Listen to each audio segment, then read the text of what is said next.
buenos días a todos, a nombre de Jessica Pons. La red de asociaciones les agradece pues que nos acompañen el día de hoy con nuestro webinar de aspectos laborales. Esto es en alianza con Centro Mexicano Pro Bono y el despacho de abogados Hogan Lovells. Y para impartirlo nos acompañan Mari Carmen Fuentes e Isabel Pizarro. Perdón.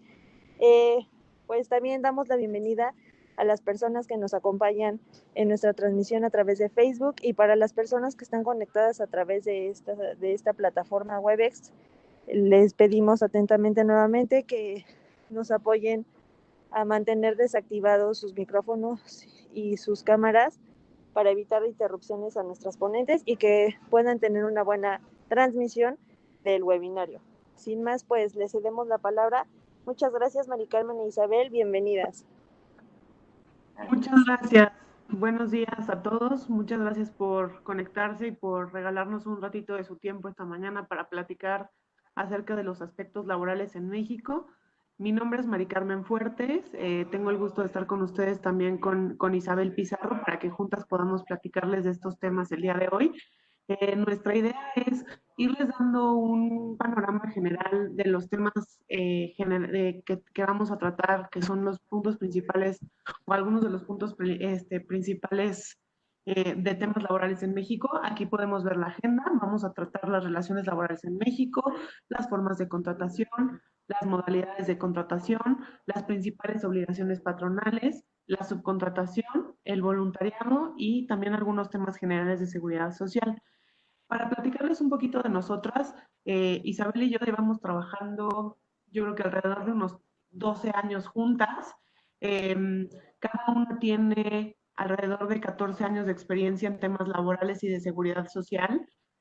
Como les platicaba Montserrat, estamos en el despacho Hogan Lovells, que es un despacho que toma muy en serio y muy en cuenta su responsabilidad corporativa y los temas pro bono, y esa es una de las razones por la que estamos aquí platicando con ustedes. Eh, Isabel y yo, como les platicaba, tenemos 14 años de experiencia, vemos temas laborales y de seguridad social. Ella es asociada senior en el despacho, tiene 8 años en Hogan Lovells. Yo soy counsel también en el despacho, tengo 9 años en el despacho. Ella tiene una maestría en Derecho Laboral y de Seguridad Social y yo tengo una de Derecho de la Empresa. Estamos muy contentos de estar con ustedes el día de hoy. Isabel. Hola, muchas gracias a todos por estar aquí con nosotros. Mucho gusto. Vamos a estar platicándoles, como decía Mari, el tema de la agenda en general. La idea es dejar las preguntas al final y si tienen cualquier cosa, sus preguntas pueden ir escribiendo en el chat, aunque obviamente haremos un espacio hasta el final para el tema de preguntas y respuestas, ya que en caso contrario se va a hacer muy largo y queremos llegar a tocar todos los temas. Muchas gracias nuevamente por estar y Mari, si quieres empezar. Perfecto, muchas gracias. Entonces, como platicábamos, pueden ponernos ahí en el chat sus preguntas o tomar nota de ellas y al final las resolvemos. Bueno, para empezar, nos gustaría hablar un poquito de las relaciones laborales en México y de algunos puntos que son importantes tener en mente siempre que estamos hablando de este tema. Primero, la Ley Federal de Trabajo es de observancia general y rige todas las relaciones laborales en México. ¿Qué quiere decir esto? Pues es la misma ley para todas las entidades federativas. Aplica siempre que haya una relación de trabajo. ¿Qué es una relación de trabajo? Es una prestación de un trabajo personal subordinado a cambio del pago de un salario o remuneración. ¿Qué significa que sea subordinado? Parte del patrón y un deber de obediencia. Entonces, siempre que hay una relación laboral, independientemente de que las partes le llamen así o no, independientemente del tipo de contrato que celebren, existe una relación laboral y por lo tanto todos los derechos y obligaciones que la ley señala van a existir. Se aplica para los servicios, cuando los servicios se prestan en México, independientemente de la nacionalidad de las partes, del lugar de pago de salario o de la celebración o no de un contrato. Una vez que surge una relación laboral, automáticamente aplican todos estos derechos y obligaciones. Y es importante tomar en cuenta también que nuestra Ley Federal de Trabajo tiende a ser proteccionista del trabajador, por lo cual es importante que como patrones o como parte de una asociación tengamos cuidado y documentemos correctamente las relaciones laborales para reducir lo mayor posible cualquier riesgo. Adelante, Isa. Gracias, María. Existen diferentes tipos o formas de contratación, de las cuales le vamos a platicar. Las primeras 4 que les voy a platicar yo es el tiempo indeterminado, el tiempo determinado, la obra determinada y el trabajo por temporada. El tiempo indeterminado es la regla general. Si en algún contrato no se establece otro tipo de contratación, se va a entender siempre que se trata de un contrato por tiempo indeterminado. Esto, digamos, muchas empresas lo utilizan para los empleados permanentes. El tiempo determinado es el tipo de contratación que se debe señalar para los trabajadores que el tipo de trabajo que van a prestar así lo exija su naturaleza, o bien, por ejemplo, cuando van a prestar los servicios durante el periodo que otro de los trabajadores no está trabajando en la empresa. Por ejemplo, sustituir en un periodo de maternidad o tener algún proyecto específico que sí sabemos el tiempo que va a durar el contrato. Una vez que se vence este periodo y si subsiste la relación de trabajo, se va a entender que el trabajo ahora es por tiempo indeterminado. Hay que tener mucho cuidado con estos tipos de contratos, ya que las empresas normalmente lo utilizan como un periodo a prueba y no necesariamente es la modalidad a prueba el contrato por tiempo determinado, ni justifica esto la celebración de un contrato por tiempo determinado. De igual manera, no sugerimos celebrarlos de forma continua o uno tras otro, ya que esto puede llegar a entenderse que genera un contrato por tiempo indeterminado. El contrato por obra determinada es muy parecido al tiempo determinado, pero es cuando no sabemos la temporalidad específica o la duración de la contratación. De igual manera se debe de justificar y se debe establecer que así realmente lo exige la naturaleza del trabajo que va a prestar el trabajador.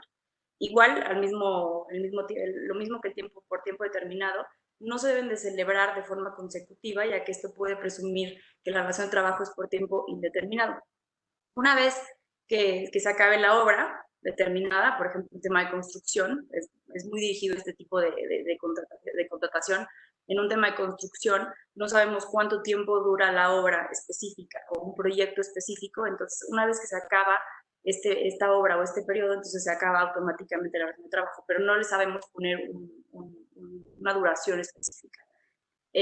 Cuando se acaba, o sea, no se puede terminar el contrato si subsiste la materia del trabajo. Esto quiere decir que si la obra continúa y lo que yo estaba haciendo como empleado todavía continúa, entonces no debo de terminar en trabajo. Si lo hago, pudiera generar el pago de una indemnización que vamos a platicar un poco más adelante. El tiempo determinado tiene una indemnización diferente o distinta a la del tiempo indeterminado. El tema de las indemnizaciones la vamos a hablar más adelante, no me quiero adelantar, pero para considerar que no siempre es tan fácil utilizar los contratos por tiempo determinado, a pesar de que es algo muy común y todas las empresas lo hacen. Y por último, el trabajo por temporada, que es para las labores fijas, pero de carácter discontinuos. Por ejemplo, en tema de campo se utiliza mucho en el trabajo de campo. Y no se requiere la prestación de servicios toda la semana, todo el mes o todo el año. Va a pasar, Mari. Gracias. Y como platicaba Isa, además de los diferentes tipos de contrato, existen modalidades de contratación. Estos fueron incluidas en las reformas a la Ley Federal de Trabajo en 2012 y se incluye específicamente el periodo a prueba y la capacitación inicial. ¿Qué es el periodo a prueba? O bueno, vamos primero a platicar en qué estos dos modalidades son iguales. El periodo a prueba y la capacitación inicial únicamente se pueden utilizar para una sola ocasión. Si yo termino la relación de trabajo y contrato de nueva cuenta a ese trabajador y ya tuve un periodo a prueba con él, no puedo utilizar ni periodo a prueba ni capacitación inicial. No se pueden prorrogar, se utilizan con empleados de nuevo ingreso y es necesario que tengamos constituida la Comisión Mixta de Capacitación y Adiestramiento dentro de la empresa para que nos ayude a validar estas modalidades de contratación, como ahorita les voy a platicar. Entonces, esos son los puntos en los que ambas modalidades son iguales. ¿En qué son diferentes? El periodo de prueba, su finalidad es verificar que el empleado cumple con los requisitos necesarios para el trabajo. Por ejemplo, que tenía las especificaciones, los conocimientos, y la experiencia y las características que nos dijo cuando lo contratamos. Ahora, la regla general para el periodo de prueba es que es de 30 días. Esa es la regla general. Únicamente puede extenderse hasta 180 días para ciertos puestos de trabajo o labores, por ejemplo, para puestos de dirección, para labores técnicas especializadas, o sea, únicamente con ciertos requisitos específicos. que obviamente tenemos que incluir dentro del contrato. ¿Y cuándo se puede utilizar un periodo de prueba? Para contratos por tiempo indeterminado o contratos por tiempo determinado mayores a 180 días. Solamente en estos requisitos. Ahora, para capacitación inicial. ¿Cuál es la finalidad de una modalidad por contratación inicial, por capacitación inicial? Es que durante el tiempo que dure esa capacitación, el empleado adquiera conocimientos o habilidades necesarias para el puesto que va a poder desarrollar. O sea, básicamente le voy a dar esa capacitación durante ese tiempo. Al término de ese tiempo voy a verificar si tiene esa capacitación, si esa capacitación la adquirió satisfactoriamente y si sí, va a poder continuar con la relación laboral. La regla general es que es por 3 meses y únicamente se puede extender a 6 meses o 180 días para ciertos puestos de trabajo o labores, como mencionábamos en el periodo de prueba. Ahora, estas modalidades de contratación tienen un candado. ¿Cuál es el candado que nos pone la ley? Es que necesitamos que si al término de estos periodos el patrón no está de acuerdo con que el trabajador cumpla los requisitos necesarios o adquirir los conocimientos o habilidades necesarias, voy a poder dar por terminada la relación laboral sin el pago de una indemnización, sí pagando partes proporcionales, siempre y cuando tengamos el visto bueno de la Comisión Mixta de Capacitación y Adiestramiento.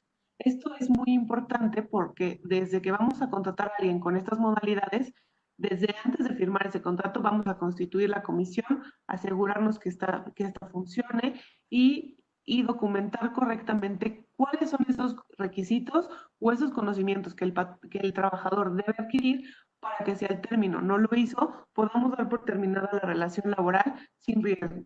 Ahora, esto no quiere decir que no se tenga que documentar. Siempre hay que documentar la terminación de la relación laboral. Perfecto. Muchas gracias, Isa. La siguiente, por favor. ¿Qué hacer en las contrataciones? Les vamos a dar un overall de lo que se debe de hacer y qué no se debe hacer en las contrataciones. En primer lugar, como decía María, es muy importante documentar siempre la contratación correctamente. ¿Qué pasa si yo quiero contratar a un trabajador por tiempo determinado, pero pongo sin querer en el contrato tiempo indeterminado?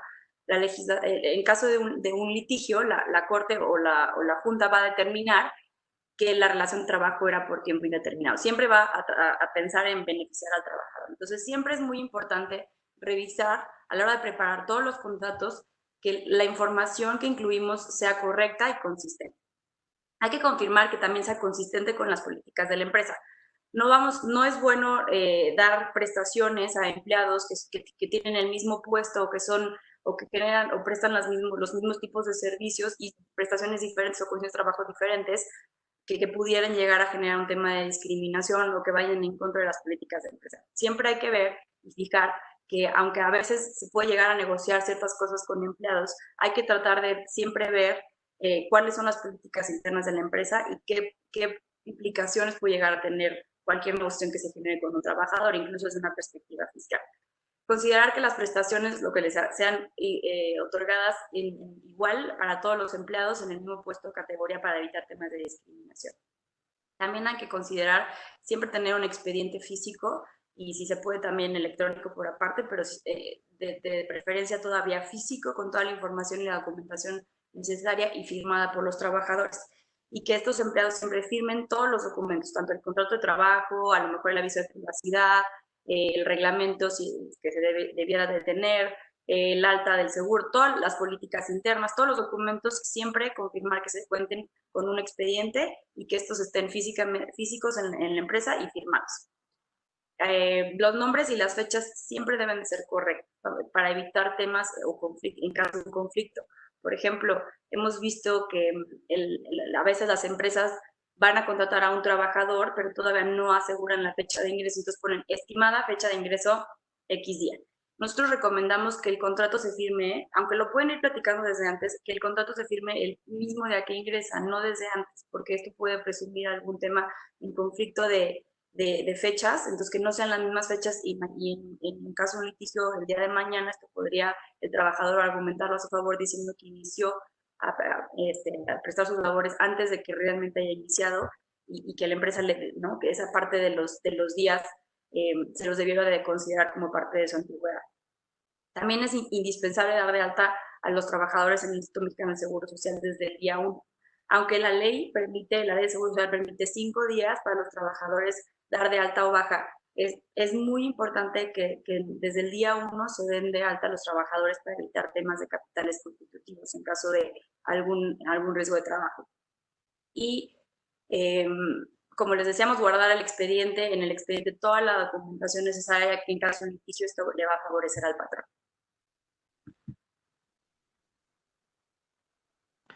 Ok, ahora vamos a platicar qué no debemos de hacer en las contrataciones. Como mencionaba Isa, no debemos de ofrecer prestaciones diferentes a las permitidas. No debemos emitir cartas, ofertas o documentación que no sea consistente con el contrato y con los demás documentos que vayamos a firmar. No debemos de mencionar entidades que no sean el patrón directo de los trabajadores. Por ejemplo, si yo trabajo para el despacho Hogan Lovells, BCTL, SC, mi contrato no debiera hacer referencia a Hogan Lovells, Estados Unidos, Inc. ¿Por qué? Porque mi patrón es la entidad mexicana.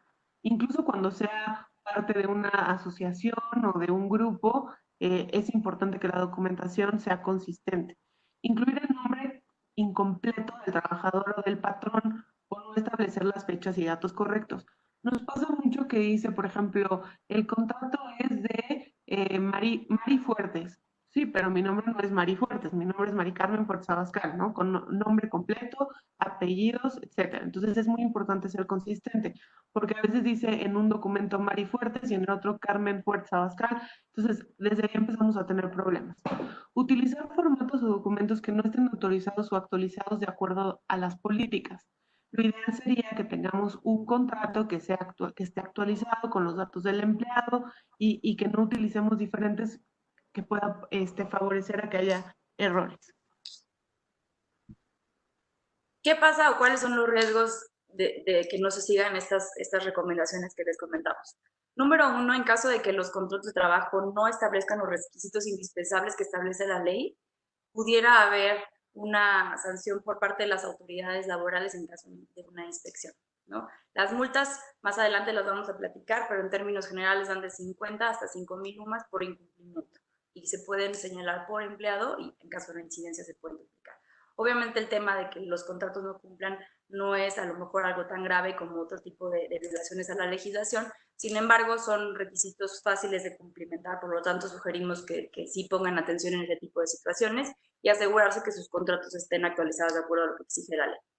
En caso de no contar con los elementos necesarios del contrato, también es importante tomar en cuenta que la carga del patrón, de la prueba en caso de un litigio es del patrón. Entonces, mientras más tengamos la documentación en orden, más nos beneficia como patrones o asociaciones que son patrones de los trabajadores, ya que esto genera mayor exactitud y certidumbre para el patrón en caso de un litigio. ¿Cuáles son los derechos laborales mínimos que establece la Ley Federal de Trabajo? Un aguinaldo anual, que al menos debe ser de 15 días por año completo de servicios, o la parte proporcional de acuerdo al tiempo laborado. Vacaciones anuales que van de acuerdo a la antigüedad. La Ley Federal de Trabajo establece mínimos, por ejemplo, para el primer año de servicios serían 6 días de vacaciones y así va subiendo conforme a la antigüedad del trabajador. Prima vacacional, que al menos es el 25% de lo que le corresponde al trabajador por vacaciones. Día de descanso semanal y de descanso obligatorios. Por cada 6 días de trabajo de un trabajador, tiene derecho a un día de descanso semanal con goce de sueldo. Aquí normalmente varía un poco porque en los contratos solemos poner un sueldo mensual que incluye ya los días de descanso semanal y los días de descanso que trabaja el trabajador. Pero bueno, es importante que se establezca que dentro del sueldo que se esté pagando esté incluida la parte proporcional al descanso semanal. Los días de descanso obligatorios son los que la propia Ley Federal de Trabajo señala y son los que conocemos ya todos, que son, digamos, que los puentes que todos conocemos, ¿no? Que son los del artículo 74 de la Ley Federal de Trabajo. Incapacidad por maternidad y permisos de paternidad.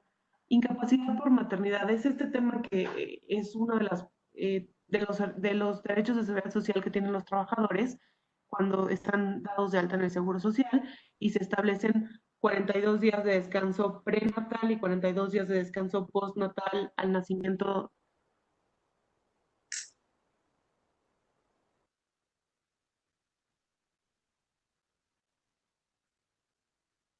Mari.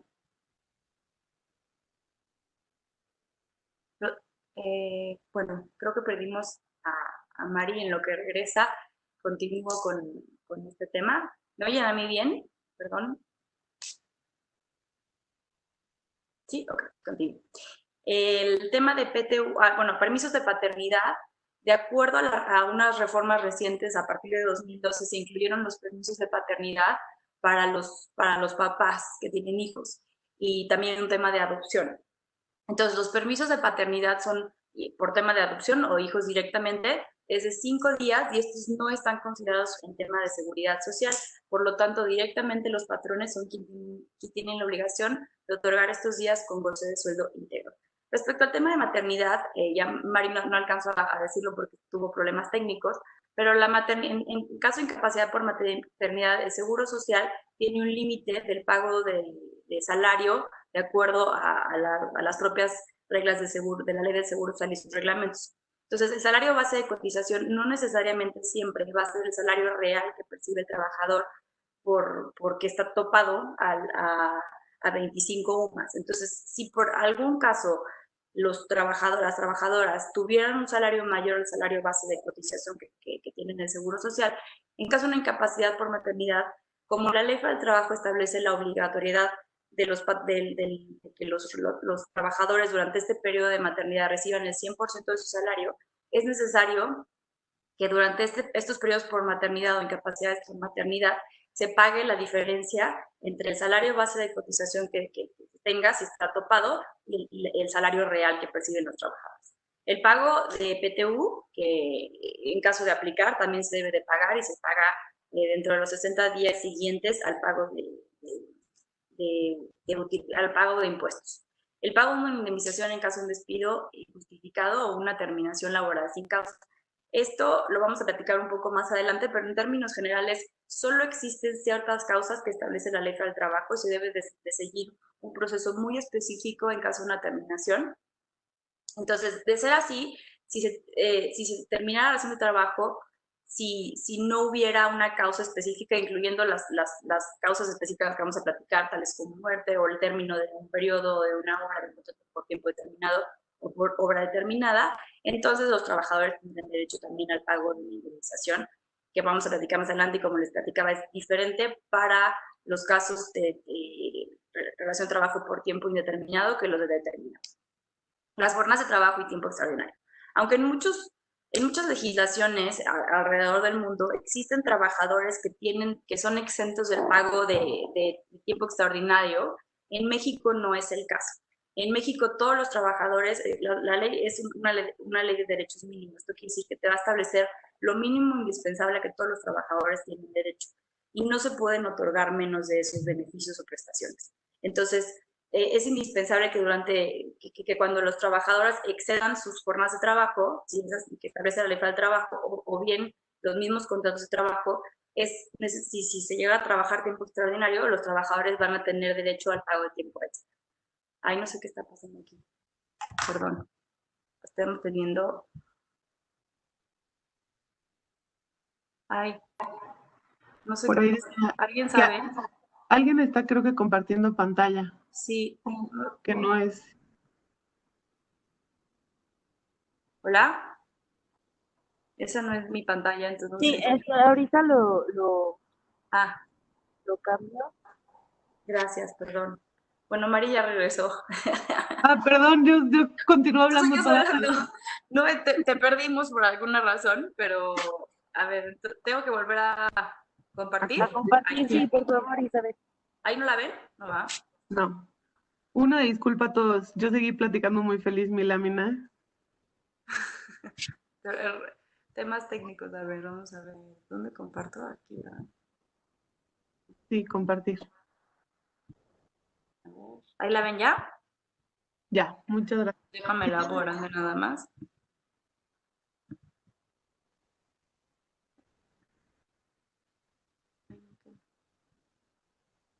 Estamos. Mari, me quedé en las jornadas, si quieres continuar. Perfecto, muchas gracias.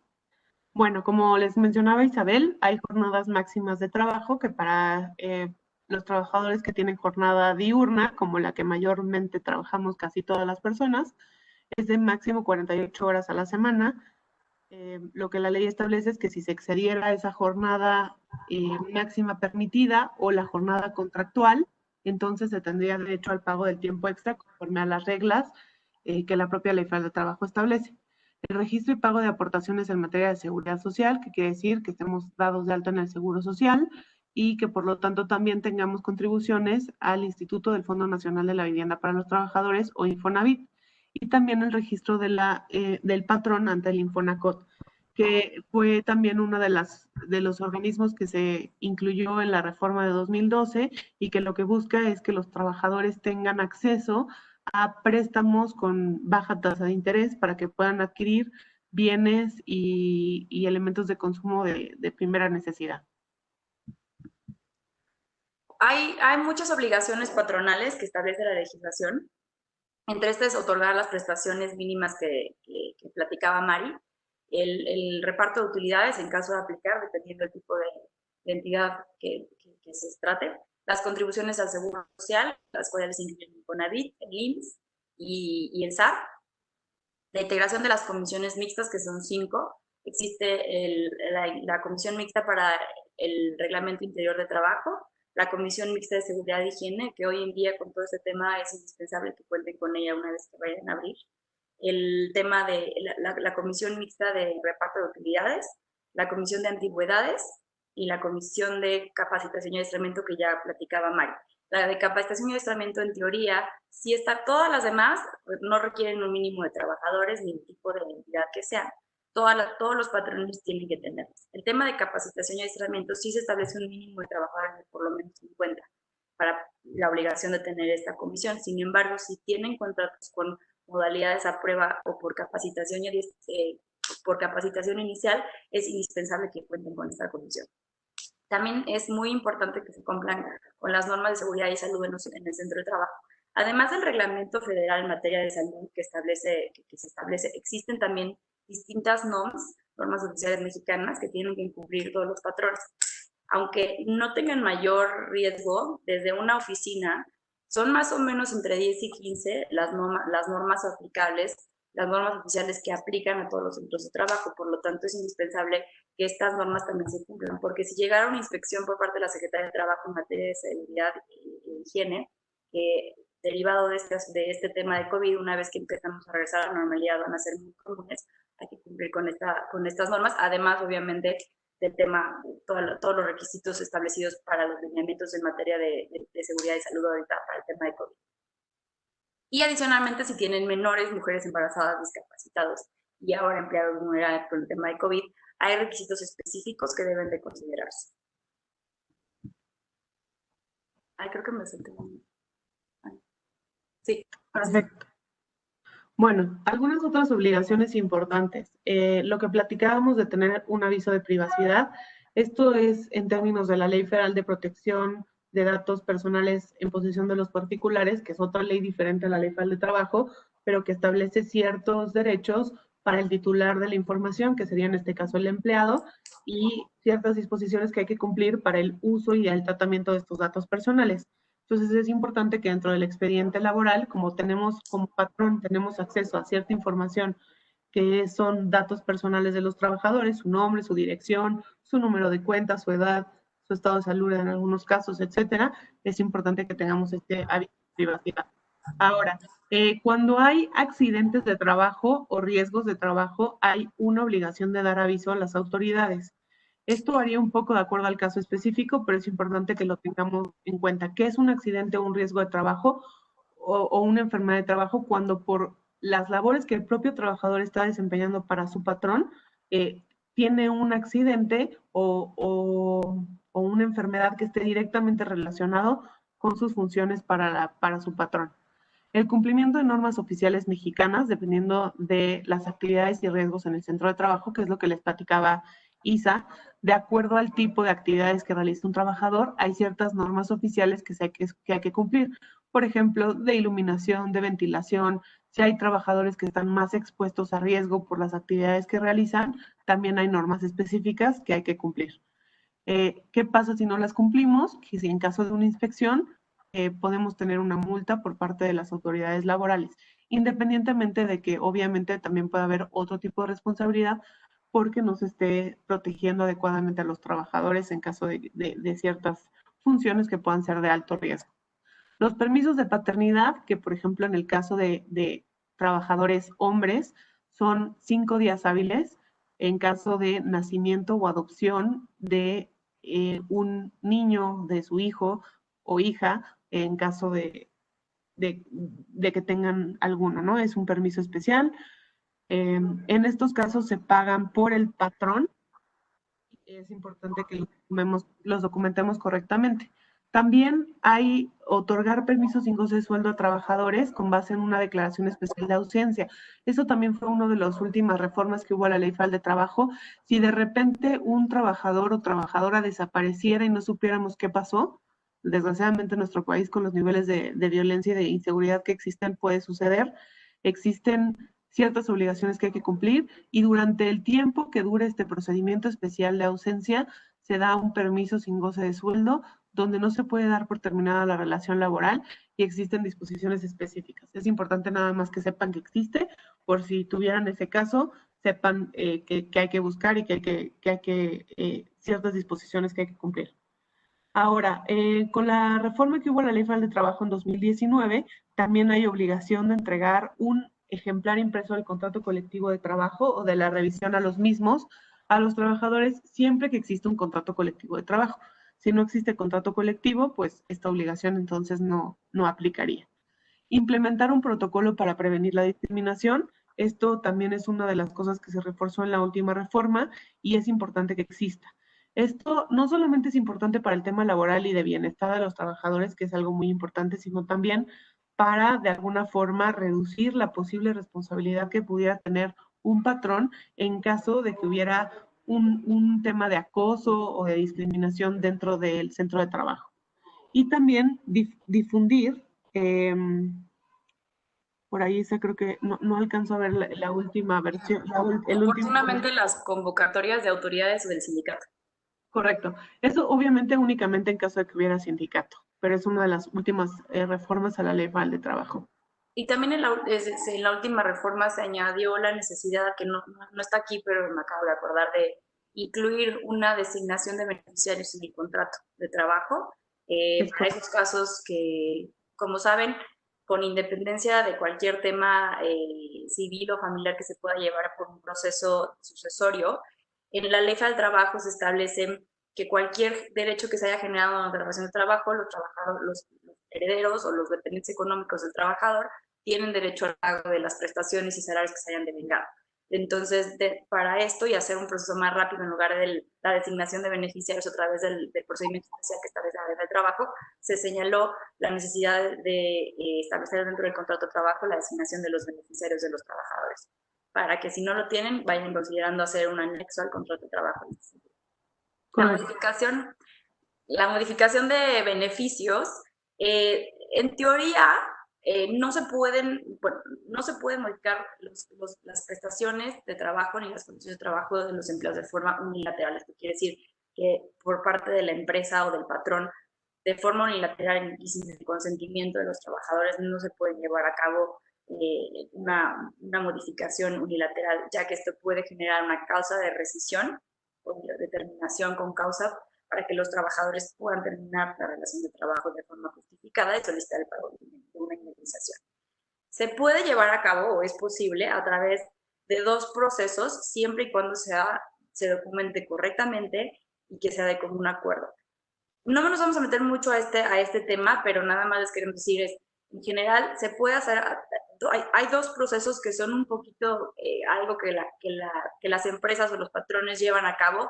No necesariamente es un esquema bulletproof, pero obviamente reduce los riesgos. Y una es a través de incorporar al salario base la pérdida de ciertos beneficios, o bien hacer una liquidación parcial de esta pérdida de beneficios. Obviamente esto es algo que siempre sugerimos se lleva a cabo al lado de los abogados expertos en materia de trabajo, ya que es algo que sí se debe documentar y tiene que cumplir con ciertos requisitos muy específicos. Y obviamente nunca recomendamos reducir el salario base, no documentar ese tipo de situaciones y compensar la pérdida de un beneficio con darte otro. O sea, te voy a quitar el fondo de ahorro, pero te voy a dar vales de despensa.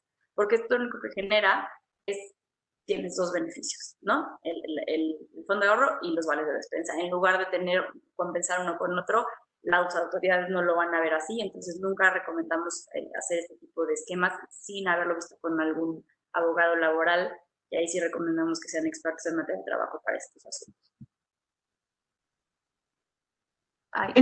Aquí es importante además añadir que con todo el tema que sucedió de la pandemia y el COVID-19, han existido muchas modalidades o muchos arreglos en los que los trabajadores y los patrones han llegado a efecto de salvaguardar o preservar la fuente de trabajo. Entonces, han llegado a acuerdos en reducir a lo mejor jornada, reducir sueldo, etcétera, para preservar el empleo y para que no sea necesario llevar a cabo tantos recortes.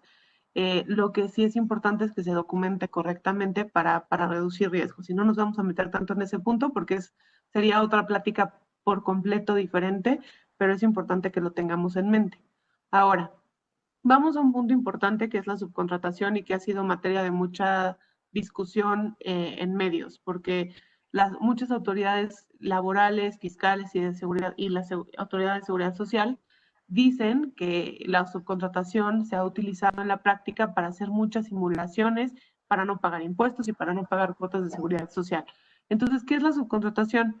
Es aquel esquema por medio del cual un patrón denominado contratista ejecuta obras o presta algún servicio con sus trabajadores bajo su propia dependencia a favor de un contratante, persona física o moral, la cual el contratante es quien fija las tareas del contratista o del personal del contratista y lo supervisa en el desarrollo de los servicios o las obras contratadas. Por ejemplo, es lo típico que sabemos del outsourcing, ¿no? Aquí cabría en su mayor parte en la subcontratación. ¿Cuáles son las condiciones? La subcontratación está permitida por la ley y está regulada siempre y cuando se cumplan con estos requisitos y obviamente se cumplan con los derechos laborales, fiscales y de seguridad social que se establecen en la propia ley. No puede abarcar la totalidad de las actividades iguales o similares en su totalidad que se desarrollen en el centro de trabajo, es decir, no se podría subcontratar al 100% todas y cada una de las actividades. Debe justificarse por su carácter especializado y no puedes subcontratar tareas iguales o similares a las que realiza el resto de tu personal. Por ejemplo, si yo voy a subcontratar el servicio de mensajería, en estricto sentido no tendría que tener un empleado específico que realizara esas mismas funciones. Obviamente aquí no estamos hablando del DHL, FedEx, UPS o cualquiera de estos servicios, sino realmente cuando la plantilla y de mi empresa y el personal subcontratado sea exactamente lo mismo. Existen iniciativas diferentes en el Congreso que pretenden reformar o regular de forma diferente esta figura. Todavía no hay ninguna que haya sido aprobada, hay muchas iniciativas diferentes, por lo que les estamos dando únicamente de las disposiciones vigentes. ¿Qué pasa si no se cumplen estos requisitos? El contratante del servicio o el beneficiario podría ser considerado directamente patrón del personal subcontratado, o sea, del personal del contratista. Si ustedes utilizan figuras de outsourcing o si tienen el servicio de limpieza, seguridad privada y comedor, no sé, algunas de estas figuras que puedan existir, pero que realmente sea la asociación o su empresa la que supervise esas labores o fije las tareas incluso, es importante que estos contratos se revisen y que nos cercioremos que se están cumpliendo con estos requisitos y que está debidamente documentado. Hay otras obligaciones específicas que establece la ley que no tienen el mismo efecto de considerarse patrones para todos los efectos, pero que si no se cumplen pueden llegar a haber sanciones para la empresa y en caso de litigio, pues sí podría generar adicionalmente que sean considerados patrón directamente del personal subcontratado. Esta es indispensable contar con un contrato de prestación de servicios por escrito. Este contrato se debe celebrar entre las dos partes y debe de cumplir con los requisitos específicos en materia de subcontratación. No debe contener wording o lenguaje que pudiera llegar a generar o que se presuma una relación de trabajo entre las partes, ¿no? O sea, no sugerimos incluir trabajo, los trabajadores van a recibir órdenes de esta persona, lo puedo cambiar. O sea, como que hay es muy común cierto lenguaje en este tipo de contratos y hay que evitarlo. Se debe de cerciorar la persona que subcontrate siempre que el contratista cuenta con elementos y documentación necesaria propios y suficientes para cumplir con su relación de trabajo con los trabajadores. Esto es muy importante ya que desde una perspectiva no solo laboral, sino también de seguridad social, si el contratista no tiene elementos propios para hacer frente a sus obligaciones, el Seguro Social, así de facto, puede llegar a determinar, en caso de, no exacto, pero en caso de un incumplimiento en materia de cuotas, si no llegan a pagar, que la persona que está recibiendo los servicios va a ser solidario responsable o subsidiario responsable con la empresa que está subcontratando por el pago de contribuciones. Y de igual forma en materia laboral. En caso de no cumplir con las obligaciones en materia de subcontratación, también es indispensable cerciorarse que la empresa contratista cumple con las disposiciones en materia de seguridad, salud y medio ambiente en el trabajo. ¿Esto por qué? Porque no están directamente a veces están en tu centro de trabajo y tienes que asegurar que se cumplan con las disposiciones en este sentido y asegurarnos que los trabajadores estén prestando sus servicios en condiciones sanas y de salud. Entonces, ¿qué pasa si no cumplo con estas obligaciones específicas? Hay multas que y estas sanciones en general, en materia de subcontratación, pueden ir de 4.500 a 450 pesos, más o menos. Esto se puede hacer por sanción, o sea, por incumplimiento. Se puede duplicar en caso de que se trata de reincidencia. Y también se puede multar por cada uno de los trabajadores que esté afectado por la violación o el incumplimiento. A ver, este tema lo voy a hacer muy rápido porque creo que no vale la pena detenernos aquí. Existen algunos temas, jurisprudencias o tesis donde dice que si una empresa únicamente da la fuerza de trabajo y otra empresa aporta todo lo demás, la infraestructura, el capital, las herramientas, juntas se pueden considerar una unidad económica y entonces pueden ser responsables las dos de la relación laboral. No me voy a detener aquí porque creo que vale la pena seguir avanzando con los demás puntos. Si tienen duda, con gusto lo revisamos. ¿Qué recomendamos en términos generales en materia de subcontratación? Revisar siempre que el contrato cumpla con las disposiciones aplicables. Que realmente se tenga por lo menos un empleado en la empresa que va a subcontratar, para que esto, lo que decía Mari, no se entienda que toda la totalidad de tus trabajadores están en otra entidad o están subcontratados. Asegurarnos que los objetos sociales sean especializados y que no se trate nada más de servicios de personal, esto no es especializado. Además, también considerar que los contratos no deben de decir que los trabajos o servicios de trabajo o servicios de personal, ya que las personas del trabajo son objeto de comercio.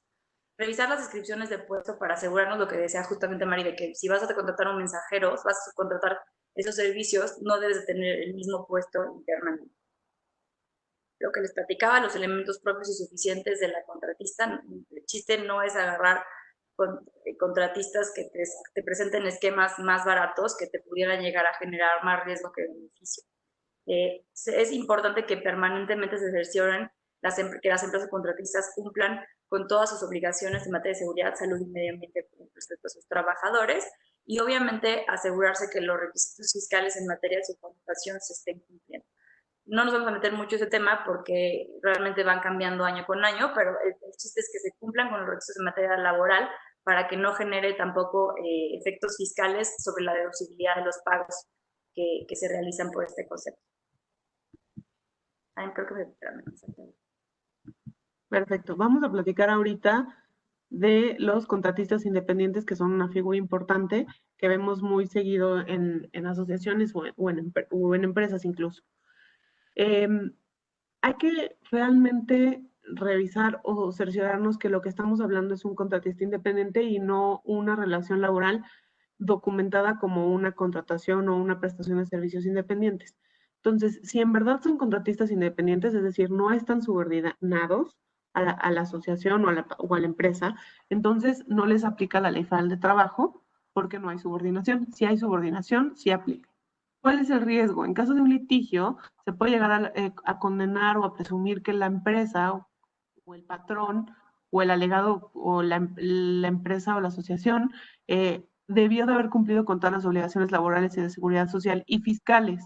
Por eso, siempre que haya un contratista independiente, es vital tener un contrato adecuado de prestación de servicios independientes, firmado, que realmente no presuma subordinación y que realmente establezca la independencia de alguna forma de los servicios que están prestando. Es importante considerar que, como platicábamos, que la ley federal de trabajo es proteccionista del trabajador. Se presume la existencia de una relación de trabajo cuando hay un servicio personal,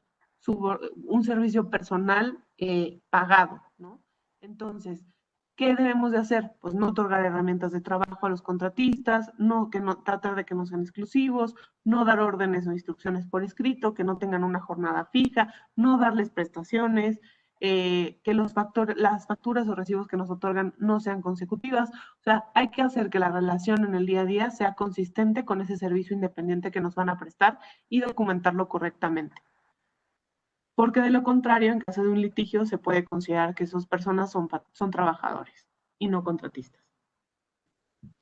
Vamos ahora a pasar al tema de terminación de las relaciones de trabajo. Vamos a ir hablando más adelante uno por uno y qué se paga en cada situación, pero en términos generales hay 8 diferentes causas que pueden generar una terminación. Una es la rescisión, que es la terminación con causa.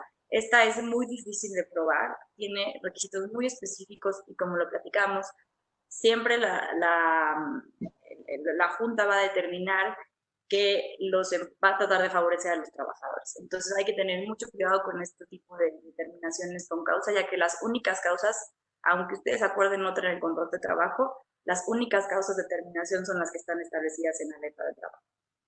Se puede más o menos a veces llevar a cabo entre una y otra y tratar de, o sea, decir, una causa que puede considerarse que encuadra en otra causa que establece la ley del trabajo, sí se puede hacer, pero no se puede convenir un hecho tal cual como una causa de terminación en un contrato de trabajo o en un reglamento.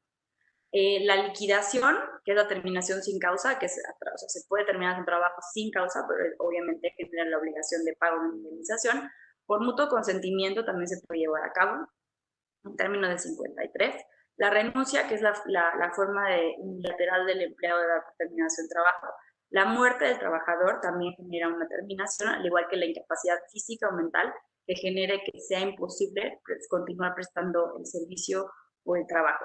El vencimiento de la obra o del plazo, como lo platicábamos antes, cuando se acaba el contrato de trabajo por tiempo determinado, o bien cuando se vence la obra o se acaba el proyecto específico por el cual el trabajador fue contratado, y la terminación del periodo de prueba por capacitación inicial que ya platicaba Mari, que obviamente se genere únicamente cuando se cumplen los requisitos específicos que establece la ley. ¿Mari? Sí, gracias.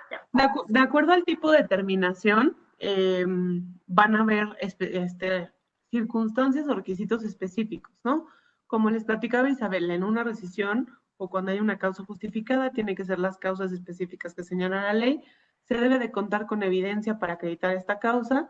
Se debe de hacer dentro de los 30 días naturales siguientes a que el patrón tuvo conocimiento de esa causa para rescindir, y únicamente se pagan prestaciones devengadas, sueldo y prima de antigüedad, o sea, no se paga liquidación, y se debe de preparar el aviso de rescisión por parte de un abogado laboralista, especialista, porque esta va a ser la base de la defensa que tenga la empresa o la asociación o el patrón en caso de un juicio.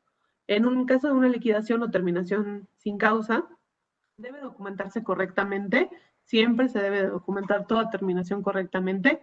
El patrón tiene la carga de la prueba en caso de un juicio, entonces por eso es que deben de firmarse los documentos de terminación correspondientes, y hay el pago de una indemnización o liquidación, que puede ser, dependiendo del tipo de relación de trabajo, aplica diferente la indemnización, y también hay algunos casos en que las partes pueden pactar una indemnización específica para terminar la relación laboral.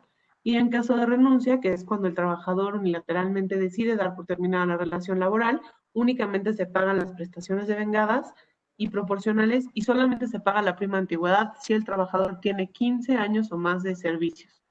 Ahora, es muy común que cuando uno termina la relación laboral con causa, se pida al trabajador que firme una renuncia.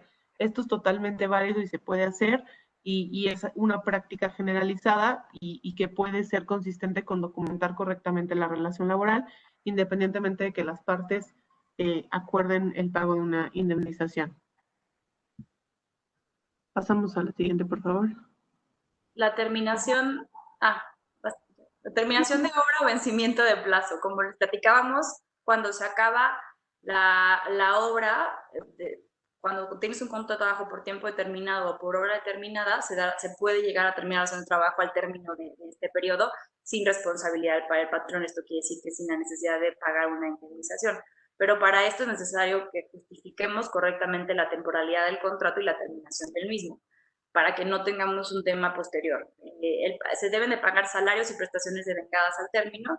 De igual manera se debiera pagar una prima de antigüedad, pero normalmente los contratos por obra y por tiempo determinado no tienen más de 15 años en servicio, ¿no? Entonces ni se recomienda. Entonces para estos casos ni siquiera la incluimos como una alternativa, pero si la relación se termina antes de que concluya el plazo, como les platicábamos, sí se debería pagar una indemnización.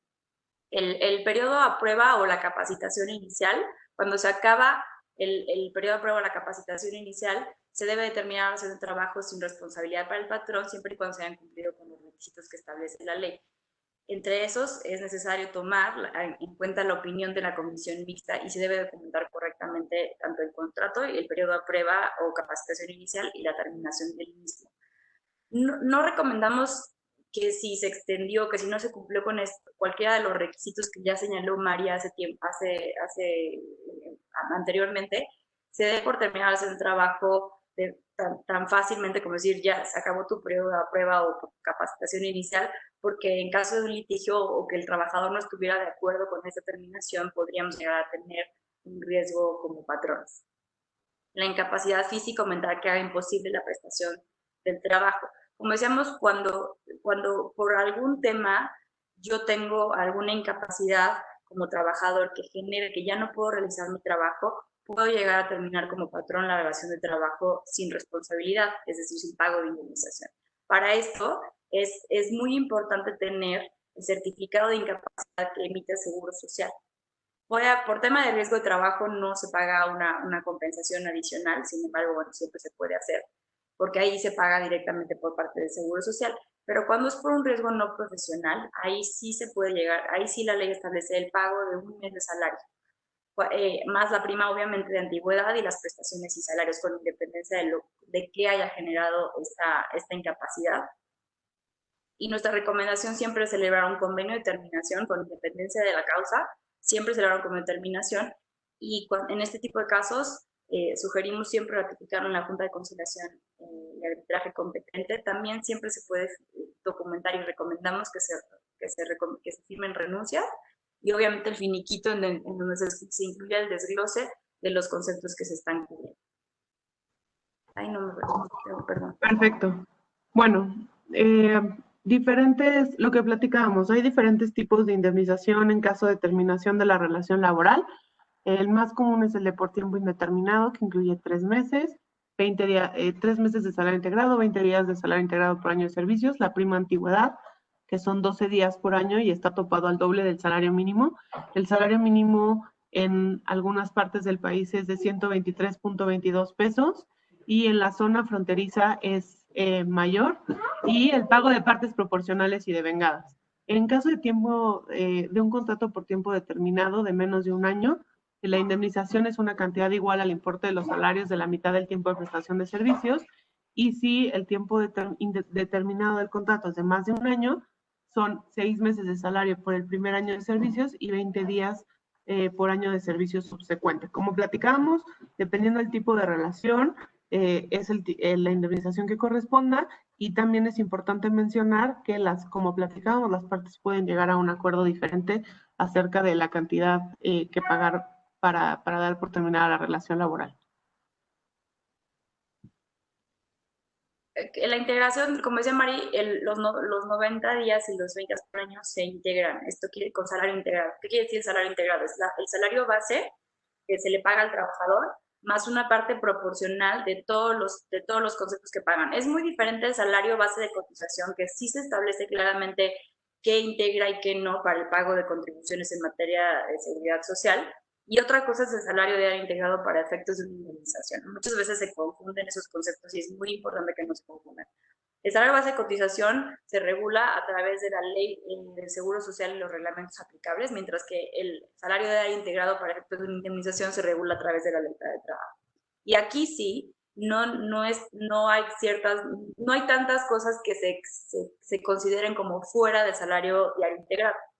Es el salario base más, en términos generales, cualquier prestación, pago, gratificación o percepción que le den a los trabajadores, ya sea en efectivo o en especie, y se considera en el último año de servicios, en los últimos 12 meses que prestó el trabajador, a partir de la terminación, 12 meses hacia atrás.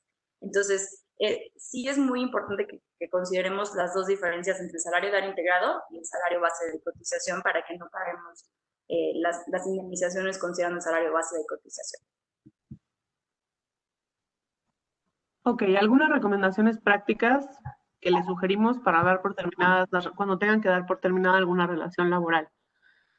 Obviamente lo ideal, y depende mucho de la circunstancia, porque hay veces que la relación ya está muy desgastada y no se pueden seguir de forma tajante estas recomendaciones, pero digamos que en condiciones normales donde la terminación es un tema de presupuesto o es un tema de necesidad del negocio, pero no hay una situación específica de causa que nos pudiera llevar a tomar una apertura o un trato diferente, lo ideal es llegar con un ánimo conciliador, de forma amigable, tranquilo, o sea, de forma, pues hacerlo con mucho tacto. Obviamente es una circunstancia difícil para la persona que está realizando la terminación y también para la persona a la cual están terminando su relación laboral. Entonces hay que ser muy empáticos con esta situación. Esto no quiere decir que no tengamos que ser firmes ni que no vayamos obviamente, a velar por los intereses del patrón, pero es importante hacerlo con tacto, ¿no? Debe de haber lo ideal es que haya alguna persona porque represente a la empresa, que es la que esté acompañando al trabajador a que pueda retirar sus efectos personales o sus pertenencias de forma digna y discreta. Lo ideal es terminar la relación laboral en un lugar privado, en una sala de juntas, donde puedan hablar tranquilamente con la persona, evitar que el empleado que acabamos de terminar esté recorriendo los pasillos de la oficina sin compañía, o nos pueda llegar a hacer una disrupción del centro de trabajo, o pueda tomar algún documento con información confidencial, etcétera. Lo ideal es que sea un tema acompañado y que se haga con mucho tacto. Evitar que existan personas que puedan escuchar la conversación. Obviamente es una situación confidencial que debe tratarse de esa forma. Únicamente debiera estar la persona, el representante legal o el jefe directo y la persona que va a ser terminada. Y si hubiera alguien de recursos humanos, pues la persona de recursos humanos. Evitar firmar de recibido los instrumentos de trabajo o cualquier propuesta de arreglo que se haya negociado. Es muy común que a veces cuando un trabajador no quiere firmar, te diga, ok, te voy a entregar las cosas, las herramientas de trabajo, pero fírmame de recibido. Y luego no te firman los documentos de terminación y eso es un elemento que puede ser perjudicial en caso de juicio. Entonces, no vamos a firmar ningún documento hasta que no hayamos llegado a un acuerdo en donde las dos partes vayan a firmar y estén de acuerdo con los documentos que se van a realizar. Y no entregar ningún documento por escrito al empleado que no sean los documentos que están firmados ya por las dos partes y que sean los que están aprobados y que incluyan lo que se debe de presentar. Hay que tener mucho cuidado y hacerlo con mucho tacto, como platicábamos, porque es una situación difícil para ambas partes y cualquiera puede estar ahí. Entonces, hay que tratar de hacerlo digno, pero de forma también cauta. Otras medidas preventivas que sugerimos hacer en las terminaciones es asegurarnos que no nos estén grabando. Para esto es muy difícil, entonces siempre hay que tener cuidado y ser cautelosos en lo que estamos diciendo y considerar que podemos ser grabados. O sea, aún así, decir, si estás grabando, ya cuando sospechen, no siempre, sino cuando ya están sospechando casi de me está grabando o están viendo, decir, esta conversación no debe ser grabada porque no tienes mi autorización ni mi consentimiento para esto. Esto nos pudiera llegar a argumentar en un litigio que realmente no se tenía la autorización ni el consentimiento para grabar, ¿no? Verificar si tienen tarjetas corporativas y cualquier gasto o tema de, por ejemplo, de reembolsos por concepto de pagos, de gastos, de lo que sea. Esto se debe de confirmar antes de la terminación, porque lo que no queremos es que una vez que se termine la relación de trabajo sigan habiendo pagos adeudados o que el trabajador debía dinero, porque pues después es casi imposible solicitar el pago o reembolso de estos gastos. Y de igual manera no queremos después de que ya se termine el trabajo decirles te debo tanto, te lo deposito, ¿cómo le hago? No, lo ideal es se acabó y hasta aquí llegó, ¿no? Pedir la devolución de cualquier tipo de herramienta de trabajo que pudiera llegar a tener el trabajador. El coche, si es que tiene tarjeta de crédito, tarjetas de acceso al centro de trabajo, al edificio, al estacionamiento, las computadoras, teléfonos, lo que sea que le den como herramientas de trabajo, tablets, todo, que lo regrese con independencia, ahí sí, eso sí es con independencia de si el trabajador firma o no los documentos de terminación. Todo lo que es propiedad de la empresa se debe de regresar. El tema de que decía María es muy importante porque cada vez es más común que los trabajadores dicen, no, pero fírmame que ya te lo entregué. Y a veces las empresas no saben qué decir. Nosotros siempre decimos, es propiedad de la empresa, punto. No es tuyo, no tengo que decir que ya recibí lo mío, no, es algo mío y no tengo obligación de decirte que ya lo recibí porque es mío. Y evitar comunicados internos o externos sobre la terminación del trabajador. A veces es muy común, esos meses, o antes eran muy comunes de decir, ya se va esta persona, entonces le agradecemos el tiempo, pero ya no está, o que empiezan a dar como order replies diciendo, ya no está esta persona. Este tipo de cosas pueden llegar a ser utilizadas por los trabajadores en contra de los patrones, entonces siempre hay que tener mucho cuidado con este tipo de documentación, de información que puede ser que los trabajadores pueden alcanzarla de manera sencilla y no queremos que eso nos pueda llegar a perjudicar en caso de litigio. Especialmente cuando no llegamos a firmar los documentos de terminación, ¿no? Especialmente en ese caso. Otra sugerencia es cortar la posibilidad de que el trabajador pueda tener acceso a su correo o al intranet de forma remota. ¿Por qué? Porque ya si vamos a comunicar esa noticia y vamos a dar por terminado, no queremos que se comunique con gente interna, externa de la compañía y diga cosas que puedan perjudicar. Entonces, lo ideal es que cuando llamemos a esa persona, cuando esa persona esté entrando a la junta donde vamos a terminar la relación laboral, cortar, suspender el acceso al correo corporativo. Cortar accesos al estacionamiento o puerta principal, evitar dar aviso o notificación por escrito sobre la terminación. Eso es muy común también. Que si un trabajador no quiere firmar, te diga, pues no voy a firmar, pero dame por escrito que me estás terminando mi relación. Pues obviamente eso no es recomendable. Evitar comunicaciones por escrito, incluyendo correos, mensajes de WhatsApp, de texto, etcétera, porque todo eso, especialmente llegamos en caso de que no lleguemos a un arreglo. Pero lo ideal es que todas estas conversaciones sean cara a cara o por teléfono, pero hay que ser muy cautos en lo que se está comunicando. Y esto podría parecer y sonar muy paranoico, pero la verdad es que nos hemos encontrado en la práctica con muchas situaciones así. Así es. Ahora vamos a cambiar un poquito el tema respecto a algo que es muy común en las asociaciones, que es el tema del voluntariado. El voluntariado no está en la legislación, no está ni en la ley del trabajo ni en la ley de seguro social. Por lo tanto, es algo que no está tan fácil decir no son empleados. Al igual que el tema de los contratistas independientes, siempre hay un riesgo. Entonces hay que tener mucho cuidado con el tema del voluntariado y cómo se está manejando. Lo ideal es decir, a ver, ¿cuándo son empleados y cuándo no son empleados? Cuando hay una subordinación, entonces casi automáticamente hay una relación de trabajo. Cuando hay órdenes de trabajo, cuando hay un pago, una compensación, le asignas herramienta de trabajo, le das beneficios, le das seguridad, o sea, es tu empleado, ¿no? O sea, le llamemos como le llamemos, es trabajador. Entonces, ¿cómo se van a realizar las actividades de voluntariado? ¿Y cómo podemos reducir riesgos para no tener mañana muchas demandas por voluntarios que al final sí eran realmente trabajadores?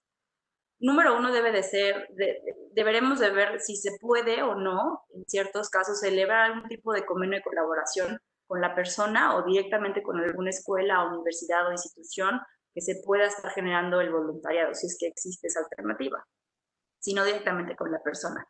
y que se establezca claramente siempre que es libre, es voluntario, no hay una subordinación, no hay un objetivo comercial y no se recibe ninguna contraprestación. Hay veces que se dan becas, ayudas, que no son necesariamente muy, muy útiles en este tipo de situaciones, especialmente si no existe, por ejemplo, un convenio con alguna institución o universidad, ya que tanto desde una perspectiva en materia laboral como en materia de seguridad social podría llegar a presumirse una evasión de trabajo y por lo tanto, desde una perspectiva laboral, la persona podría solicitar el pago de todas las de todos sus beneficios que ya practicábamos antes y en caso de una terminación, una indemnización, que eso es cuando normalmente ya hay problema, no tanto en el momento de la contratación, sino en el momento de la terminación. O bien, y por parte de la materia de seguridad social, podría el Seguro Social llegar a solicitar el pago de contribuciones omitidas, considerando 5 años de caducidad para estos efectos.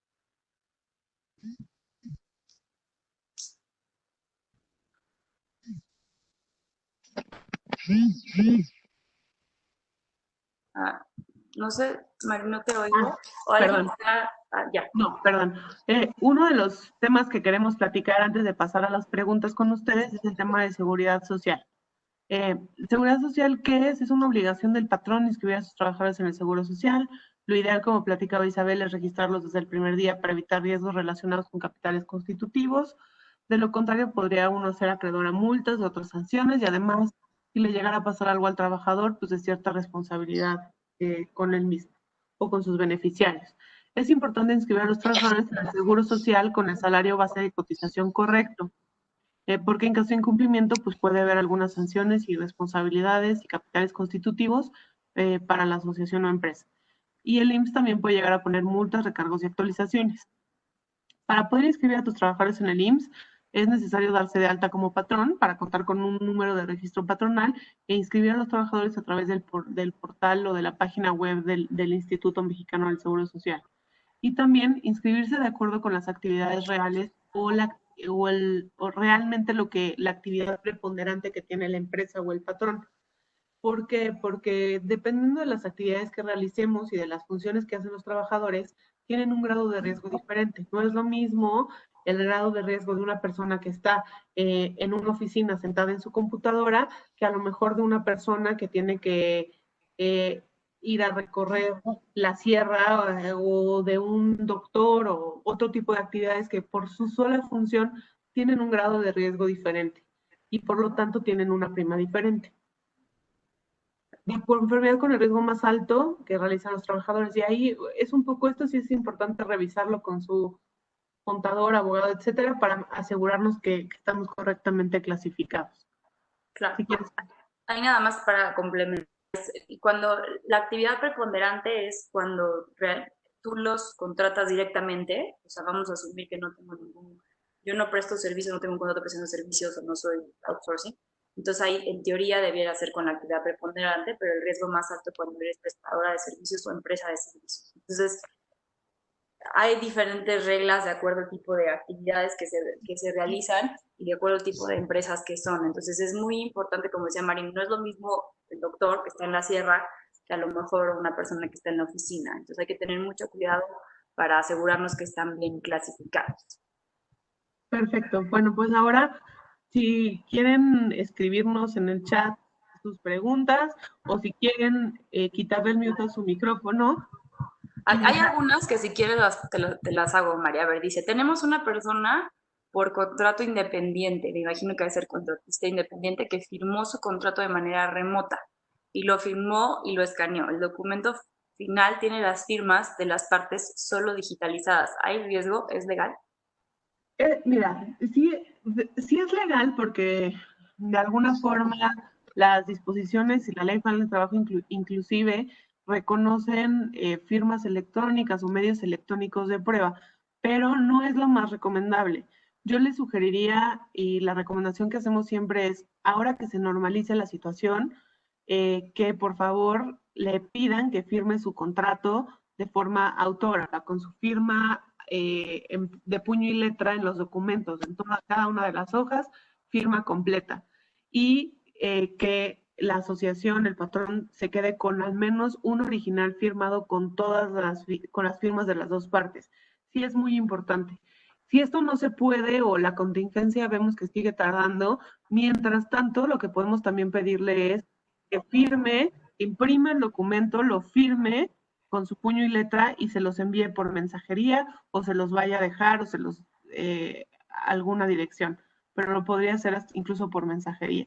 Sí, hasta Uber tiene ya, digamos, que el servicio de que podría ponerlo en un folder, en un sobre y que te lo lleve a cualquier lugar. Sí es lo más recomendable hasta el momento y lo más barato en caso de un juicio y lo más útil es que tengamos firmas de puño y letra en los documentos laborales. Y otro punto es, si por contrato independiente es contratista independiente, lo que les platicábamos, si es realmente un trabajador, siempre van a estar expuestos a ese riesgo tanto en materia laboral como en materia de seguridad social. El IMSS puede mañana determinar que esa persona era realmente su empleado y solicitar el pago de cuotas omitidas durante los últimos 5 años, ¿no? Entonces hay que tener mucho cuidado realmente y confirmar si existe una relación de trabajo y si realmente esa persona es o no su trabajador. No es lo mismo por ejemplo, el abogado, que a lo mejor, aunque sea una persona física y no es un despacho, puede ser una persona física que les presta sus servicios, pero realmente no hay una subordinación. Yo le hablo y le digo, oye, abogado, necesito esto, pero probablemente no lo vaya a hacer ni en el momento que yo quiero, ni en la hora, porque yo no determino sus horarios, o el contador. Y otra cosa es el contador, que ya tienes interno y que realmente hay una subordinación y que es tu trabajador o el abogado que está en tu área de jurídico, que realmente es tu empleado. Entonces hay que entender la diferencia entre A y B para que no tengamos mucho riesgo en materia laboral y sobre todo el costo de seguridad social creo que es lo importante en este tipo de situaciones. Hay otra pregunta, Sí. y algo que podamos respaldar que no existe relación laboral con voluntarios. Pues mira, por más que pongamos que no existe una relación de trabajo, aunque las personas te digan, soy voluntario, no soy empleado, siempre te puede ayudar. Pero no hay nada, o sea, la ley siempre va a proteger al trabajador. Entonces, si hay subordinación, es el elemento esencial. Si hay un pago y si hay una jornada de trabajo, se va a entender que es un trabajador. Entonces, aunque te firmen lo que te firmen, si ellos mañana en un litigio ellos llegan y dicen, no, si era mi patrón, yo era el trabajador porque me daban órdenes de trabajo, me daban un salario, siempre era más o menos el mismo monto, yo trabajaba de acuerdo a lo que me iban diciendo, etcétera. Y aunque tratemos de emitir este documento que se firme, mira, no es mi trabajador, podría llegar a determinarse como nulo ese documento porque se está renunciando a los derechos mínimos que establece la ley de trabajo. Entonces, siempre está ese riesgo, pero sí se puede mejorar dependiendo cada situación. A mí me gustaría, o sea, me gustaría decirles nada más sí o no, pero es una parte muy difícil de determinar porque no está regulado. Entonces, como no está regulado, hay que trabajar como conforme a cada situación y cada empresa o cada asociación. Si tienen muchos voluntarios, hay que ver cómo están con sus voluntarios y qué tipo de servicios prestan o trabajo realizan, ¿no? O sea, no es lo mismo que son estudiantes, yo tengo con la UNAM, por ejemplo, algún tipo de convenio, mañana de repente pasa, por ejemplo, lo de ayer, un terremoto y necesitamos apoyo para la gente que tuvo algún tema en ese sentido y solamente van 3, 4 días y se regresan y no se les paga nada y es voluntario, es completamente diferente a que es algo fijo todo el tiempo, 3 horas, 5 horas al día, que llega tarde y lo regañan, que le doy una hora de trabajo, etc. Ahí sí lo vemos muy difícil, que si realmente su empleado tiene cosas que pueden probar que es su empleado, va a ser muy difícil, aunque les firmen lo que sea, que digan que no. Ahora, puede llegar a haber gente que sí sea voluntaria, que realmente esté donando o dando su tiempo sin recibir nada a cambio, y eso no quiere decir que vayan a ser trabajadores, y sí vale la pena que se documente y que te firmen un documento donde establecen que es voluntario, o sea, que es voluntario, que en cualquier momento, que no están a tus órdenes, instrucciones, etcétera, pero si en realidad no es un voluntario y si es un trabajador, aunque te firme eso, no quiere decir que con eso ya no vas a tener un riesgo. Sí, realmente tiene que ser consistente con el tipo de servicio y puede ser que sí sea el caso y es válido, pero hay que analizarlo con ojos fríos. ¿Cómo lo va a ver la autoridad si esta persona me llega a demandar? ¿Qué elementos va a tener de prueba? ¿Qué me va a ver la autoridad para determinar si esta persona es voluntaria o realmente sí está subordinada? Claro. Están preguntando mucho sobre los contratos asimilados o por honorarios. El tema de asimilados, y ahorita te pongo la pregunta, Mary, pero asimilados es solamente un esquema fiscal, realmente no es un tipo de contratación. Entonces, te voy a hacer la pregunta en términos generales. ¿Qué pasa con las personas que se contratan por asimilados? ¿Se les deben de dar las prestaciones de ley y de liquidación? ¿Y qué pasa con el tema de los honorarios también? Nos preguntan ese tipo de contratación. Como les mencionaba Isa, el esquema de asimilables a salarios es un tratamiento fiscal que se le da a los honorarios o a la contraprestación que recibe un contratista independiente cuando en términos de la legislación fiscal, él le pide a la empresa que le presta servicios que le retenga impuestos como si la contraprestación que él estuviera recibiendo fuera similar a un salario. ¿Para qué? Para que esta persona no tenga que realizar, digamos que todas las obligaciones fiscales tal cual como lo hace un prestador de servicios independientes. Entonces lo que hace es que la propia empresa le retiene y entera los impuestos a la persona. Pero esto no quiere decir que porque sea asimilado a salario va a ser trabajador o no. Lo que tenemos que pensar en este punto es realmente, ¿existe subordinación o no? Si hay subordinación, aunque tengamos este esquema de asimilables a salarios, vamos a tener un riesgo en caso de un juicio. ¿Por qué? Porque en realidad no es un asimilado a salario. Lo documentamos como asimilado a salario, pero era un trabajador. Ahora, si realmente es un contratista independiente, este esquema es perfectamente válido, pero tenemos que ser muy cuidadosos en el día a día, en que no se otorguen, como platicábamos, herramientas de trabajo, que no se den prestaciones. O sea, hay que ser consistentes en la relación del día a día y en la verdadera naturaleza de la relación con cómo se documenta. Ahora, entendemos que es difícil y que la carga impositiva es alta para las fundaciones, para los patrones cuando tienen empleados, pero es importante que consideremos los pros y los contras y los riesgos y beneficios en cada uno de los esquemas. Claro. En materia laboral, el riesgo realmente se genera cuando, por ejemplo, se termina, ¿no?, la relación. Normalmente las personas no tienen tema que los contraten por contratos asimilados, o sea, contratos de prestación de servicios independientes, como contratistas independientes, por temas asimilados. O sea, realmente no tienen mucho tema porque incluso para ellos el costo a veces puede, o sea, el beneficio en el día a día puede llegar a ser un poco mejor por tema de impuestos, por tema de que no les descuentan las cargas sociales, etc. Pero el tema normalmente es una perspectiva laboral, llega el día de la terminación que quieren indemnización, y entonces pues no eres empleado. Pero si no son empleados, no hay que tratarlos como empleados. Y el riesgo en materia de seguridad social es muy importante. O sea, es completamente diferente el tema laboral del tema de seguridad social. Seguridad social son cuotas de seguridad social. El IMSS 5 años, 5 años de caducidad para solicitar el pago de contribuciones omitidas. Y el seguro social, si tú le presentas un conto de prestación de servicios independientes que cumple con ciertos requisitos, si le demuestras que no hay subordinación, si le demuestras ciertas cosas, no hay mayor problema, pero obviamente te van a intentar solicitar el pago de las contribuciones. Sin embargo, si no lo compruebas, si no puedes, y si realmente existe una subordinación, el propio Seguro Social te podría llegar a solicitar eso, las contribuciones omitidas durante los 5 años pasados, más te pueden imponer multas, recargos y actualizaciones. Entonces, a veces la carga social termina siendo en este tipo de situaciones mucho mayor por tener empleados a través de estos tipos de esquemas o contratistas independientes cuando realmente son empleados. Si son como lo platicábamos hace ratito, realmente es un contratista independiente, no pasa nada, pero es independiente. Esto quiere decir que las personas no hay subordinación, no son tus empleados. El chiste no es utilizar esquemas que son beneficiosos para no pagar contribuciones o generar menos costo social. Entendemos completamente que para todo tipo de patrones estos esquemas pueden ser a veces atractivos porque no generan tanto costo en el día a día. Sin embargo, sí es un riesgo importante el que se genera al no cumplir con las obligaciones en materia laboral y de seguridad social y fiscales incluso porque una vez que existe una relación de trabajo, todo se puede ir acumulando y termina siendo una bola enorme de nieve que puede llegar a ser muy costoso, ¿no? Entonces, siempre es muy importante asegurarnos que estos esquemas sean para gente que realmente no son empleados. Y si no son empleados, y si sí son empleados, asegurarnos que las prestaciones en términos de la ley, incluyendo el tema de seguridad social, se cubren. Hay otra pregunta. En caso de haber negociado con el trabajador la indemnización, ya sea por tiempo determinado o indeterminado, se firma la hoja de finiquito y una carta por terminación.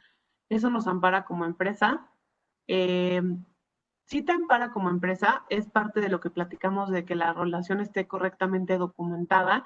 Lo que sugerimos es que se firme una carta de renuncia por parte del trabajador, un recibo finiquito y, si es posible, también un convenio que puede ser privado, que solamente firmen las dos partes, de terminación de la relación laboral, donde se incluyan los elementos que estás pagando en el finiquito, que no hubo discriminación, que tuvo una jornada de trabajo ordinaria, o sea, varios puntos independientes. Digamos que la renuncia y el finiquito es lo más básico que tienes que tener, sí te protegen, pero si puedes tener el convenio privado de terminación, es un elemento adicional de protección que puedes tener. Eso no quiere decir que estás al 100% libre de cualquier riesgo, porque eso solo te limita específicamente a el riesgo laboral, pero puedes tener el tema de seguridad social si no pagaste correctamente cuotas.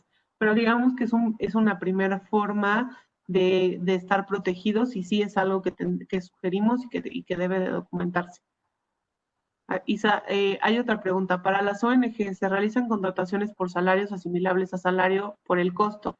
¿Ustedes lo recomiendan? Que eso creo que un poquito lo que ya platicabas, ¿no? Sí, es lo mismo y es el tema de voluntariado. El chiste no es aprovechar esquemas o situaciones para generar menos costo. Y es lo mismo para el tema de outsourcing. Este es el gran tema de la subcontratación y por qué las autoridades están muy arriba de eso. Porque se están haciendo esquemas que son para pagar menos contribuciones sociales y menos impuestos. Y entonces, esos esquemas no están permitidos. El esquema de contratación independiente es distinto a temas de contratación en este tipo de esquemas, pero es más o menos lo mismo. Si son trabajadores, y si van a aceptar ese riesgo, hay que tener en cuenta el riesgo que se está generando por la contratación de los empleados a través de estos esquemas. No es que no esté permitido, simplemente no es lo ideal.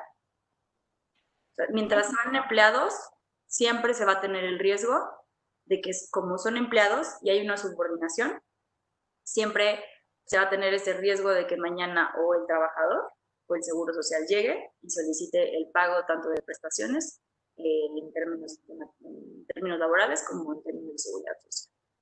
Hay una pregunta también, que no que le queda claro si se puede dar a firmar al trabajador su renuncia previamente o hasta el día final de la relación laboral.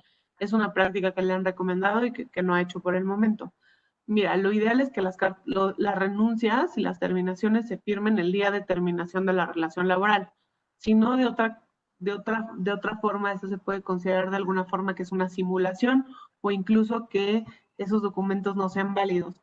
Hay empresas, hay patrones que deciden que cuando el trabajador lo contratan firme hojas en blanco o firme una carta de renuncia. No es algo que nosotros recomendemos porque consideramos que es una simulación. Algunas empresas lo hacen así para reducir riesgos, pero realmente los documentos de terminación válidos son aquellos que se firman el día final de la relación laboral y que cumplan con las formalidades específicas. Entonces, lo ideal es que en ese momento sea cuando se firmen los documentos, porque de otra forma pueden ser considerados nulos o sin efectos. Incluso hay una prohibición tal cual en la Ley Federal de Trabajo para la firma de documentos en blanco, aunque algunas veces es una práctica que todavía en algunas ocasiones existen algunos patrones que la realizan. Hay que entender que al final del día entendemos mucho el tema de costos, pero también hay que tomar en cuenta que hay derechos que son irrenunciables y hay derechos que también a veces estamos tratando de buscar que estos derechos y que la ley se cumpla. Entonces siempre hay que considerar que aunque a veces entendemos el tema de costo, que se está buscando hasta incluso como asociación, hay asociaciones que buscan mucho el favorecer a los trabajadores, a los riesgos que a veces, a los abusos de muchas empresas, etcétera. Entonces hay que tener en cuenta muchas veces estos tipos de esquemas a veces pueden ser o pueden jugar en contra de los trabajadores. El no tener seguridad social, mañana, como trabajador, tiene un perjuicio como tú, como empleado, como persona, como individuo. Porque va a ser muy difícil o jubilarme, o no voy a tener un crédito para poder pagar mañana una casa en el Infonavit, o si me accidento y no tengo seguro, también todo este tipo de cosas pueden perjudicar mucho a la persona. Entonces también hay que tomar en cuenta ese tipo de situaciones y que a veces esto juega en contra de los trabajadores, no solamente un tema de costos, ¿no? Aunque entendemos también esa parte. Perfecto. Hay otra pregunta. ¿La prestación de servicio social, prácticas escolares y profesionales se considera como voluntariado? Sí se pueden considerar voluntariado. Como platicábamos, el voluntariado no está específicamente regulado, excepto por ahí una ley en Querétaro. En general, sí se permite las prácticas escolares, profesionales, servicio social, siempre y cuando volvamos al mismo, no sea subordinado y seamos consistentes en documentar esa relación como independiente, voluntaria y no como una relación laboral. Entonces, sí es posible hacerlo. Incluso lo que platicábamos, a veces se hacen convenios con las escuelas, con las universidades, que esto ayuda, pero independientemente de ese convenio que es súper útil, siempre es importante ser consistentes en el tipo de relación que estamos teniendo. Y también hay alguna otra pregunta que dice cómo nos pueden contactar.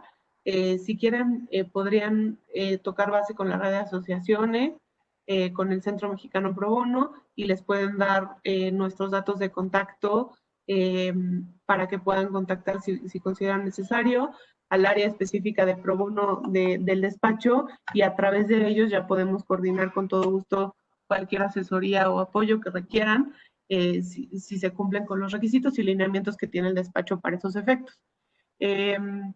Vamos a tener que terminar la sesión. Les agradecemos muchísimo todo su tiempo, todas sus preguntas. Para nosotros es muy enriquecedor platicar con ustedes. Nos ponemos a sus órdenes lo que necesiten y gracias por escucharnos. Muchas gracias a todos. Que tengan un buen día. Muchísimas gracias, Mari Carmen Isabel. Gracias a Hogan Lovells y pues a nuestros aliados del Centro Mexicano Pro Bono. A nombre de Jessica Pons, directora de la red de asociaciones, pues agradecemos el apoyo que nos brindaron y la capacitación que nos impartieron el día de hoy. También agradecemos a todas las personas que nos acompañaron a través de la plataforma Webex y quienes nos escucharon por nuestra transmisión en vivo en Facebook. Nada más una pregunta, chicas. No sé si tendrán problema si podemos compartir su presentación. No, claro que no. Con gusto. Perfecto. Entonces, les comento rápido. Para poder contactar a cualquiera de las dos licenciadas, pueden entrar a la página de la red de asociaciones. Ahorita les comparto, para quienes no nos conocen, les comparto la información a través del chat de Facebook y aquí en Webex. Entran a la página de la red. Si no están registrados, solo tienen que crear un usuario con su correo y contraseña y dar de alta, llenar un formulario de su organización para darse de alta. El registro es totalmente gratuito y con ello pueden tener acceso a nuestra parte de asesoría legal. Ahí mismo van a poder encontrar la liga que los envía directamente a la página del Centro Mexicano Pro Bono, y a través de ellos pueden pedir la asesoría legal de ambas, de Isabel o de Mari Carmen o cualquier otro abogado de la firma. También les comento que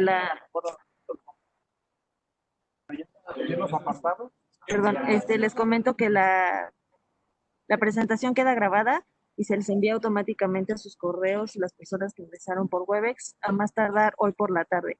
Y ya asimismo, si necesitan de la presentación, también les compartimos el correo de la red para que puedan solicitarla, y también su constancia de asistencia por su participación en el webinar de hoy. Les comento que este documento no es oficial, solo pues es como un reconocimiento a que nos hayan acompañado.